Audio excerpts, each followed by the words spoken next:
तरी कशा प्रकारची कारवाई आहे, किती वाहनावरती कारवाई केलेली आहे आणि आता किती दंड आपण आकारणार आहात? ही कारवाई ओव्हरलोडची आहे. गौण खनिज किंवा वाहतूक करणारी वाहने ही ओव्हरलोड वाहतूक करतात, अशा प्रकारची तक्रार प्राप्त झाली होती.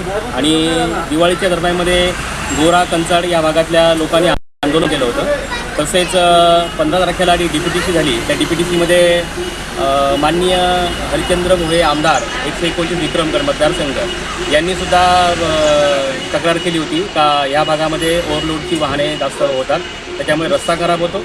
रस्ता खराब झाल्यामुळे वृद्ध माणसं, शाळेतली मुलं यांना जाण्यासाठी त्रास होतो आणि त्यामुळे अशा ओव्हरलोडच्या वाहनावरती कारवाई करण्यात आली.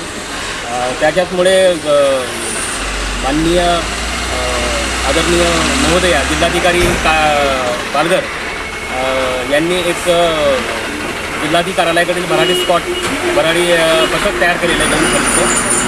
त्या पथकामध्ये RTO विभागाचे अधिकारी सामील आहेत आणि आम्ही ही ओव्हरलोडची कारवाई करताना RTO अधिकाऱ्यांच्या सोबत मिळून समन्वय घेऊन आम्ही कारवाई करत आहोत. एकूण 4 वाहनावरती कारवाई केलेली आहे.